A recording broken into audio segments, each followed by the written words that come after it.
혹시 이런 사람 주변에 있지 않으십니까?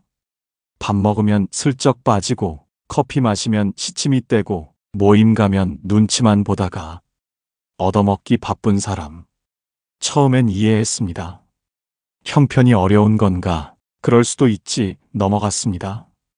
그런데 만날 때마다 똑같습니다.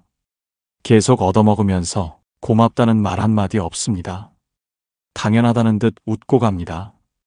왜 그럴까요? 순수하게 그런 게 아닙니다. 그 속엔 우리 상상보다 훨씬 불편한 심리가 숨어 있습니다. 오늘 빈대 같은 사람들의 숨겨진 본성 3가지, 그리고 이런 사람과 엮였을 때 절대 무너지지 않는 법까지 알려드립니다. 이제는 이용당하지 마세요. 주제가 마음에 드신다면 구독과 좋아요 눌러주세요. 여러분의 마음을 안아주는 좋은 컨텐츠로 보답하겠습니다. 첫 번째, 나는 똑똑하게 사는 거야. 이런 사람들 절대 자기가 치사하다고 인정하지 않습니다. 오히려 속으로 이렇게 생각합니다. 나는 계획적으로 사는 거야. 괜히 멍청하게 돈 쓰는 사람들은 나중에 후회하지. 이걸 심리학에서는 인지 왜곡이라고 부릅니다. 자신의 이기적인 행동을 합리화하고 계속해서 스스로를 속이는 심리입니다. 무서운 건 이게 반복되면 자신이 잘못된 줄 전혀 모른다는 겁니다. 제가 실제로 겪은 이야기를 하나 말씀드릴게요. 제가 다니던 한 산악회에 그런 사람이 있었습니다. 모임마다 오기는 꼬박꼬박 옵니다. 근데 식사 자리에서 계산할 때면 항상 자리를 비웁니다. 전화가 왔다며 밖으로 나가고 돌아올 땐 이미 계산이 끝난 후 한두 번은 다들 이해했습니다. 뭐 사정이 있겠지. 그런데 그 다음에도 또 그 다음에도 똑같이 반복됩니다. 커피 한 잔 살 기회가 와도 슬쩍 빠지고 간식 한 번 사와서 생색은 엄청 냅니다. 결국 사람들 사이에서 이런 말이 나오기 시작했습니다. 아, 저 사람은 진짜 얻어먹는 걸 습관처럼 하네. 그러면서 그 사람이 모임에 나타나면 분위기가 싸해지기 시작합니다. 사람들은 자리를 피하고 그 사람 주변엔 점점 텅 빈 자리가 늘어갑니다. 그런데 그 사람 마지막에 이런 말을 남겼습니다. 난 계획적으로 사는 거야. 이 바보 같은 사람들은 왜 돈을 쉽게 쓰는지 이해가 안 돼. 여러분, 정말 똑똑한 사람이 이런 사람일까요? 아닙니다. 진짜 똑똑한 사람은요, 작은 돈을 아끼느라 사람을 잃지 않습니다. 여기에 심리학적으로도 중요한 원칙이 있습니다. 바로 호혜의 원칙입니다. 호혜의 원칙이란 누군가 나에게 베풀면 나도 반드시 돌려줘야 한다. 는 인간관계의 기본 규칙입니다. 미국 애리조나 주립대의 사회심리학자 로버트 치알디니 교수는 그의 저서 설득의 심리학에서 이렇게 말했습니다. 호혜의 원칙은 인간 사회에서 가장 강력한 무기다. 받기만 하고 돌려주지 않으면 관계는 반드시 깨지게 돼 있다. 친구가 밥을 사면 나는 커피를 사고 누군가 작은 선물을 주면 고마움의 마음을 표시하는 것. 이게 바로 호혜의 원칙입니다. 이런 주고받음이 쌓이면 신뢰와 따뜻함이 만들어집니다. 그런데 이 균형을 깨고 자기 돈은 절대 안 쓰고 받기만 하는 사람은 결국 주변 사람들에게 얻어먹는 사람으로 낙인 찍힙니다. 그리고 그 결과는 너무나 명확합니다. 점점 사람이 멀어지고 어느 순간 혼자가 됩니다. 돈은 잃어도 다시 벌 수 있습니다. 하지만 신뢰는 한번 무너지면 끝입니다. 얻어먹는 건 잠깐 편할지 몰라도 평생 사람 잃고 외로워지는 건 멍청한 선택입니다. 결국 이런 사람들의 결말은요, 돈은 지켜도 사람은 잃습니다. 그리고 끝까지 모릅니다. 자신이 얼마나 멍청했는지. 사람 잃는 멍청이 절대 따라하지 마세요. 두 번째, 남이 쓰는 건 당연해. 이런 사람들 겉으로는 웃으며 봤지만 속으로는 이렇게 생각합니다. 내가 이 정도 대접은 받아야지. 내가 누구인데 당연히 누려야 할 거야. 이걸 심리학에서는 과도한 권리의식이라고 부릅니다. 스스로 특별하다고 착각하는 심리죠. 이런 사람은 주변에서 받는 호의를 선물이 아니라 내 몫으로 착각합니다. 제가 아는 또렷한 사례 하나 말씀드릴게요. 동네 반상회 모임에 항상 참석하던 영희 씨. 늘 말이 많고 사람들 앞에 나서는 걸 좋아했죠. 문제는 모임이 끝나면 늘 남들이 밥값, 커피값을 부담했습니다. 영희 씨는 웃으며 이렇게 말하곤 했습니다.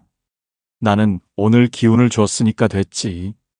처음에는 다들 그냥 넘겼습니다. 그래, 말 잘하고 분위기 띄우는 사람이니까.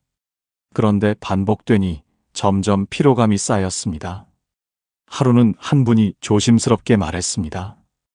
영희 씨, 다음번에는 커피는 좀 사주세요. 그랬더니 영희 씨가 피식 웃으며 이렇게 말했습니다. 저는 사람들에게 좋은 에너지를 주는 게 제 역할이에요. 그런 건 여러분이 챙겨주세요.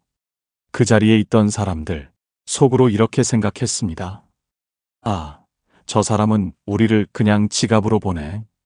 그리고 그날 이후 단톡방 약속 공지에서 영희 씨는 빠지기 시작했습니다. 이런 행동이 왜 위험한지 아십니까? 심리학에서 이야기하는 보상 기대 심리 때문입니다. 계속 주다 보면 상대는 처음에는 고마워합니다. 하지만 시간이 지나면 그 호의를 당연한 것으로 받아들이기 시작합니다. 그리고 그 당연함이 계속되면 마음속에 늘 받을 수 있다는 기대가 자리 잡습니다. 그런데 어느 날 그 기대가 깨지거나 내가 한번 멈추는 순간 상대의 마음은 싸늘해집니다. 왜냐고요? 더 이상 받지 못한다는 실망이 감사의 마음보다 더 앞서기 때문입니다. 고대 로마의 철학자 세네카는 이렇게 말했습니다. 남의 호의를 권리로 착각하는 순간 사람의 품격은 가장 낮은 곳으로 추락한다. 친구가 밥을 샀다면 나는 커피 한 잔이라도 사야 관계가 이어지는 겁니다. 나도 다음엔 챙길게요. 이 한마디가 신뢰가 되고 그 작은 배려가 인간관계를 지탱합니다. 하지만 받는 걸 당연시하며 내 몫이야라고 생각하는 사람은 계속 주는 사람의 마음을 지치게 만듭니다. 계속 주다 보면 처음에는 괜찮습니다. 내가 챙겨주는 게 기분 좋지. 하지만 그게 계속되면 어느 순간 이런 생각이 밀려옵니다. 나만 주고 있네? 저 사람은 왜 한 번도 먼저 챙기지 않을까? 그리고 그때부터 마음속에서 실망이 시작됩니다. 작은 실망은 곧 짜증이 되고 그 짜증은 서운함으로 바뀌고 결국 이제는 안 되겠다는 결론에 이르게 됩니다. 물질이 아니라 바로 이 마음이 다해서 떠나게 되는 겁니다. 왜냐고요? 사람은 결국 마음으로 연결되어 있기 때문입니다. 마음이 다하면 곁에 있어도 공기가 되어버립니다. 존재는 있지만 존재감은 없는 사람. 그런 사람의 마지막은요, 모임에서 빠지고 관계에서 잊히고 결국 투명 인간이 됩니다. 그래서 제가 드리고 싶은 말, 받는 걸 당연하게 여기는 사람, 결국 보이지 않는 사람으로 끝납니다. 아무도 찾지 않고 아무도 기억하지 않는 인생. 돈을 아끼느라 사람을 잃는 어리석음. 그리고 끝까지 깨닫지 못하는 무지함. 그 결과는 단 하나, 외면당하는 인생입니다. 제발 그렇게 살지 마세요. 세 번째, 내 돈을 쓰면 불안해진다. 이런 사람들도 있습니다. 돈이 없는 것도 아닙니다. 심지어 통장에는 잔고가 충분하고 집에는 비싼 물건이 가득합니다. 그런데도 밥 한 번, 커피 한 번 내는 걸 두려워합니다. 왜일까요? 바로 결핍 공포 심리 때문입니다. 하버드 대학교의 심리학 교수 샌힐 멀라이너타는 연구를 통해 밝혔습니다. 결핍에 대한 불안은 현실의 부족함과 무관하게 사람의 판단과 행동을 왜곡시킨다. 다시 말해, 돈이 충분히 있음에도 불구하고 언젠간 없어질 거야라는 막연한 두려움에 사로잡혀 절대 돈을 쓰지 않으려는 심리입니다. 제가 아는 한 이웃 정말 잘 살았습니다. 집에는 고급 가구, 외제차까지 있었습니다. 그런데 동네 모임에서 점심값 한 번 내는 걸 늘 피하곤 했습니다. 처음에는 다들 성격이 좀 인색한가 보다 하고 넘어갔죠. 하지만 하루는 이런 일이 있었습니다. 같이 모여 식사를 마치고 커피를 마시러 갔는데 영희 씨가 무심히 이런 말을 했습니다. 여러분, 저는 절약이 몸에 배어서요. 커피는 집에서 마시는 게 습관이에요. 그리고는 다들 계산할 때 먼저 나가버렸습니다. 여러분, 이런 행동, 사실 그 안에는 내가 지금 이 돈을 쓰면 후회할지도 모른다 는 불안이 숨어 있습니다. 그 불안이 지나치면 돈을 쓸 때마다 죄책감이 따라오고 타인에게 쓰는 건 더 큰 고통이 됩니다. 하지만 그런 행동이 쌓이면 주변 사람들은 이렇게 생각합니다. 돈이 없는 것도 아닌데 왜 저렇게 아까워할까? 우리한테는 쓰기 싫은 거구나. 그리고 실망은 시작됩니다. 실망은 거리감을 만들고 거리감은 차가운 벽이 됩니다. 스코틀랜드 철학자 데이비드 휴문 이렇게 말했습니다. 불안은 필요 없는 것을 움켜쥐게 하고 결국 사람을 고립시키는 독이다. 결국 내 돈을 쓰지 않는 그 불안이 내 곁에 사람들을 떠나게 만듭니다. 내가 애써 모은 돈은 남아있지만 따뜻하게 웃어주는 사람은 점점 사라집니다. 결국 이런 사람의 마지막은요, 돈은 남아도 함께 식사할 사람이 없습니다. 풍요 속의 빈곤, 지갑은 두둑해도 마음은 텅 빈 삶이 남습니다. 그래서 제가 꼭 드리고 싶은 마지막 한마디, 없는 게 아니라 쓸 줄 모르는 게 진짜 가난입니다. 하지만 여기서 말하는 쓴다는 의미, 절대 아무데나 흥청망청 쓰라는 말이 아닙니다. 진짜 지혜로운 사람은요, 필요한 곳에 함께 나누어야 할 때 따뜻한 마음을 담아 쓸 줄 아는 사람입니다. 그 한 번의 밥과 그 한 잔의 커피가 내가 잃는 돈이 아니라 내 곁에 사람을 지키는 마음이 되는 것입니다. 그 작은 행동 하나가 신뢰가 되고 좋은 인연이 되고 평생 내 편이 되어주는 사람을 만듭니다. 내 돈을 움켜쥔다고 안전해지지 않습니다. 사람이 떠나고 나면 그 돈은 더 이상 든든함이 아니라 허전함을 크게 만드는 소리 없는 무게일 뿐입니다. 결국 이런 사람들의 결말은요, 돈은 지켜도 사람은 잃습니다. 그리고 끝까지 모릅니다. 자신이 얼마나 외롭고 공허해졌는지. 사람 잃고 마음까지 빈 껍데기, 스스로 그 외로움을 만들지 마세요. 여러분, 이렇게 자기 돈은 절대 안 쓰면서 남의 호의만 당연하게 누리려는 사람들, 우리 주변에 정말 많습니다. 한두 번은 이해해주고 넘어가지만 그게 반복되면 결국 내가 지칩니다. 그렇다면 이런 사람과 엮였을 때 내가 지치지 않고 마음 다치지 않고 무너지지 않는 법은 무엇일까요? 첫 번째, 선을 그으세요. 호의는 한두 번이면 충분합니다. 두 번까지는 괜찮습니다. 하지만 세 번, 네 번 계속 반복되면 그건 우연이 아니라 습관입니다. 그리고 상대는 그때부터 우리를 착한 사람이 아니라 만만한 사람으로 보기 시작합니다. 미국 심리학자 아담 그랜트의 연구에 따르면 주는 사람은 관계에서 존중받지만 계속 주기만 하는 사람은 결국 가장 쉽게 소모되는 사람으로 전락합니다. 왜냐고요? 계속 주기만 하면 상대는 감사를 배우는 게 아니라 당연함을 배웁니다. 그 당연함이 계속되면 결국 내 마음과 지갑은 바닥이 나고 상대는 점점 더 무리한 요구를 하게 됩니다. 제가 아는 지연 씨 이야기를 해볼게요. 지연 씨는 모임에서 늘 잘 챙기는 사람이었습니다. 밥을 사고 커피를 내고 소소한 선물도 가끔 준비했죠. 처음에는 다들 고마워했지만 시간이 지나면서 어느 순간 모임에서 당연히 지연 씨가 계산하는 분위기가 되었습니다. 한 번은 지연 씨가 속상한 마음에 오늘은 제가 사지 않을게요 하고 조심스럽게 말했는데 그때 나온 말이 충격적이었습니다. 에이, 그럼 재미없잖아요. 그 순간 지연 씨는 깨달았답니다. 아, 이 사람들은 내가 주는 걸 고마워하지 않는구나. 그냥 내가 내는 걸 즐기고 있었구나. 그래서 선을 그어야 합니다. 내가 지쳐 쓰러지기 전에, 내 마음이 상하기 전에 미리 경계를 세워야 합니다. 철학자 쇼펜하우어는 이렇게 말했습니다. 누군가에게 계속 내어주기만 하면 언젠가 그 사람은 내어주는 걸 멈춘 당신에게 분노한다. 왜냐하면 상대는 그것을 권리로 착각하기 때문입니다. 선을 긋는 건 결코 이기적인 행동이 아닙니다. 내 에너지를 지키는 방법이며 건강한 관계를 지키는 기술입니다. 심리 실험에서도 밝혀졌습니다. 계속 양보하는 사람에게는 사람들은 점점 더 많은 것을 요구하고 한계가 없으면 결국 무리한 부탁까지 하게 된다. 이 실험은 결국 경계를 세우는 것이 서로를 지키는 지혜임을 증명합니다.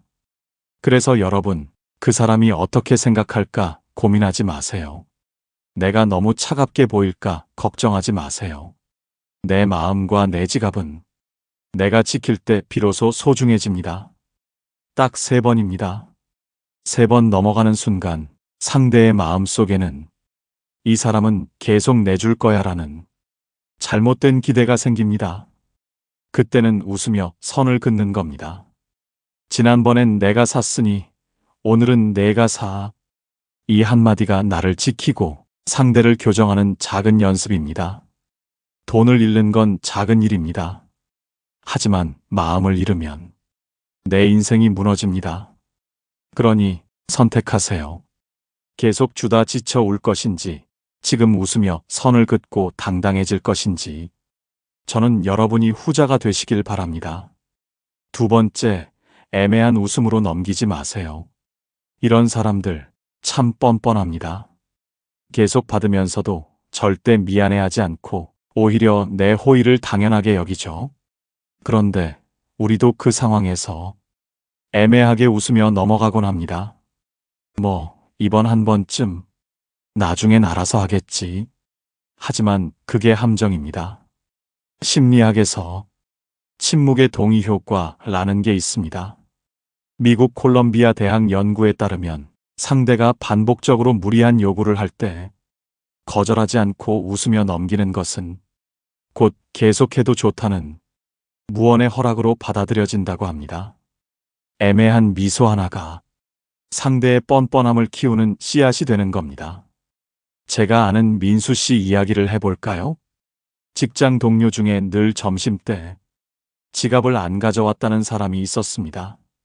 처음엔 에이, 깜빡할 수도 있지 하고 넘어갔습니다. 2번째, 3번째도 웃으며 그냥 내줬습니다. 그런데 어느 날 민수 씨가 일부러 지갑을 안 가져온 척 했더니 그 사람의 표정이 변하며 이런 말을 하더랍니다. 오늘도 네가 낼 줄 알았는데? 민수 씨는 그때 깨달았습니다. 내가 그동안 애매하게 웃고 넘어간 게 결국 이 사람을 이렇게 만든 거구나. 프랑스의 사상가 라로슈 푸코는 말했습니다. 부드러운 침묵은 가장 위험한 동의이다. 여러분, 상대가 계속해서 받기만 하고 내 호의를 당연시한다면 애매하게 웃지 마세요. 그때는 분명하고 부드럽게 말해야 합니다. 이번엔 당신 차례예요. 이 한마디면 충분합니다. 처음엔 상대가 당황할 수 있습니다. 불편해할 수도 있습니다.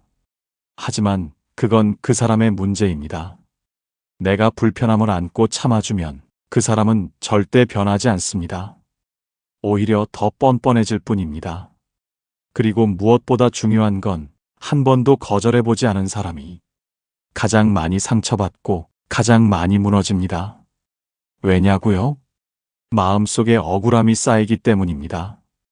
그 억울함은 결국 스스로를 갉아먹습니다. 내가 바라는 관계는 서로 주고받는 따뜻한 관계이지 내가 참고 견디는 일방적인 관계가 아닙니다. 그러니 이제는 애매하게 웃지 마세요. 부드럽지만 분명하게 내 목소리를 내세요. 돈을 지키는 것도 중요하지만 내 마음의 울타리를 지키는 건 더 중요합니다. 여러분, 마음속으로 싫다라고 생각하면서 겉으로 웃고 있는 자신을 발견했다면 오늘부터 멈추세요. 부드러운 단호함, 그게 나를 지키는 첫걸음입니다. 세 번째, 내 규칙을 알려주세요. 여러분, 인간관계에서 가장 지혜로운 사람은 자신의 규칙을 스스로 정하고 그 규칙을 상대에게 분명히 알릴 줄 아는 사람입니다. 내가 어디까지는 해줄 수 있지만 그 이상은 어렵다는 걸 상대가 모르고 넘어가면 어떻게 될까요? 그들은 결코 눈치를 보지 않습니다. 사람은 내가 멈추지 않으면 끝까지 요구하게 되어 있습니다. 심리학에서는 이것을 경계 혼란이라고 합니다. 미리 알려주지 않으면 상대는 자꾸 선을 넘고 나는 속으로만 상처를 받게 됩니다. 제가 아는 선배님 이야기를 들려드릴게요. 항상 후배들에게 친절했고 식사 때마다 먼저 지갑을 열었습니다. 처음에는 다들 고마워했죠. 하지만 시간이 지나니 당연해졌고 급기야 이런 말까지 나왔답니다. 선배님은 늘 내주시니까 이번에도 당연히 선배님 몫이죠. 그 말을 듣고 큰 충격을 받았다고 합니다. 내가 먼저 선을 안 그어줬구나. 내가 어디까지 가능한지 알려주지 않았구나. 철학자 아리스토텔레스는 이런 말을 남겼습니다. 좋은 관계는 적당한 거리를 유지할 때 비로소 오래간다. 그렇습니다. 관계는 적당한 규칙과 거리가 있어야 건강합니다. 내가 어디까지 해줄 수 있고 무엇은 어려운지 내 스스로 정한 규칙을 상대에게 보여주세요. 예를 들면 이렇게요. 밥은 제가 살게요. 대신 커피 부탁해요. 제가 챙겨드리는 건 좋아요. 하지만 너무 당연하게 여기시면 저도 서운해져요. 이렇게 내 규칙을 말하면 상대는 처음엔 당황하지만 결국 존중합니다. 왜냐고요? 사람은 결국 분명한 경계와 규칙이 있는 사람을 신뢰하게 되기 때문입니다. 내 규칙이 없는 사람은 계속 끌려다니고 결국 마음과 에너지가 바닥나서 스스로 관계를 끊게 됩니다. 하지만 내 규칙이 있는 사람은 필요할 때 멈출 줄 알고 상대에게 여기는 넘어오면 안 되는 선을 보여줍니다. 그런 사람이 오히려 존중과 배려를 받으며 오래갑니다. 여러분, 절대 잊지 마세요. 내가 규칙을 만들지 않으면 상대가 내 룰을 만들어 버립니다. 그 룰 속에서 살다 보면 나는 점점 지쳐가고 결국 관계가 부담으로 변해버립니다. 이제는 내 규칙을 정하세요. 그리고 부드럽게, 그러나 분명히 알려주세요. 나는 여기까지만 해줄게요. 그 이상은 어려워요. 이 한마디가 내 마음을 지키고 상대가 나를 존중하게 만드는 가장 큰 힘입니다. 네 번째, 바꾸려 하지 말고 바라보세요. 여러분, 이런 사람과 엮였을 때 우리가 가장 많이 하는 실수가 뭔지 아십니까? 저 사람을 어떻게 바꿔볼까? 내가 조금 더 이야기해주면 깨닫지 않을까? 그냥 몰라서 저러는 걸 거야. 한번 조언해줘야겠다. 하지만 결론은 늘 같습니다. 절대 바뀌지 않습니다. 심리학에서는 고착화 편향이라는 개념이 있습니다. 사람은 스스로 바꾸려는 의지가 없으면 아무리 좋은 조언도 듣지 않고 오히려 방어적으로 변합니다. 제 지인 재훈 씨 이야기를 해볼게요. 재훈 씨는 늘 손이 큰 사람이었습니다. 모임에서 기꺼이 밥을 사고 주변 사람들도 편하게 챙겼죠. 하지만 항상 받기만 하는 친구 한 명이 있었습니다. 재훈 씨는 속으로 얘도 좀 눈치챘으면 좋겠다 생각했지만 차마 말을 못하고 참았죠. 그러던 어느 날 정말 용기 내서 조심스럽게 이야기했습니다. 혹시 너가 몰라서 그러는 걸 수도 있는데 가끔은 내가 먼저 챙겨주면 더 좋을 것 같아. 그런데 돌아온 답변은 충격이었습니다. 야, 너 설마 그거 몇 번 더 냈다고 쪼잔하게 구는 거냐? 그 순간 재훈 씨는 머리가 띵했다고 합니다. 아, 이 사람은 고칠 수 있는 문제가 아니구나. 철학자 마르쿠스 아우렐리우스는 이렇게 말했습니다. 사람을 바꾸려 애쓰는 순간 내 마음이 무너진다. 그저 바라보되 내 울타리를 지키는 것이 지혜다. 여러분, 그때 깨달아야 합니다. 내가 바꿀 수 있는 건 상대가 아니라 내 태도, 내 기준, 내 선택입니다. 그 사람이 변하길 바라며 속 끓이지 마세요. 내가 아무리 이야기해도 돌아오는 건 서운함과 상처뿐입니다. 대신 이렇게 생각하세요. 저 사람은 저런 사람이다. 그리고 하나의 풍경처럼 바라보세요. 멀리서 보면 그 사람은 그냥 배움의 대상입니다. 내가 저렇게 되지 말아야겠다는 반면교사일 뿐입니다. 넘어오려 하면 내가 정한 규칙으로 멈추게 하고 그래도 무리하게 들어오면 조용히 거리를 두세요. 결국 사람은 바꾸는 게 아니라 거리 조절하는 겁니다. 그게 내 마음을 지키는 마지막 방법입니다. 5번째, 웃으며 멀어지세요. 여러분, 결국 이런 사람들과 오래 엮이면 내가 지치고 내 마음이 상하고 나만 속으로 화병이 됩니다. 그럴 때 가장 현명한 방법은 무엇일까요? 바로 품격을 지키며 조용히 웃으며 멀어지는 것입니다. 왜냐고요? 싸우거나 따지면 내 에너지만 더 소모됩니다. 상대는 오히려 억울해하고 내가 뭘 잘못했냐며 당신을 이상한 사람 취급할 수도 있습니다. 미국 심리학자 알버트 앨리스는 말했습니다. 불합리한 사람에게 논리로 맞서려는 건 벽을 향해 말하는 것과 같다. 그냥 돌아서는 편이 낫다. 제가 아는 선배 한 분은 이런 말씀을 하셨습니다. 얻어먹기만 하는 사람, 주고받을 줄 모르는 사람은 결국 주변에서 자연히 정리되더라. 나는 한 번도 싸운 적 없다. 그냥 웃으며 거리를 두고 내 자리를 지켰을 뿐이다. 여러분, 말로 싸우는 건 쉽습니다. 하지만 진짜 강한 사람은 굳이 설명하지 않고 차분히 조용히 멀어질 줄 아는 사람입니다. 내 마음을 다치게 하는 관계는 붙잡지 마세요. 애써 이유를 설명하지도 마세요. 상대는 듣지 않습니다. 그냥 내 안에서 조용히 정리하면 됩니다. 그리고 무엇보다 중요한 건 그 사람에게는 웃으며 인사하세요.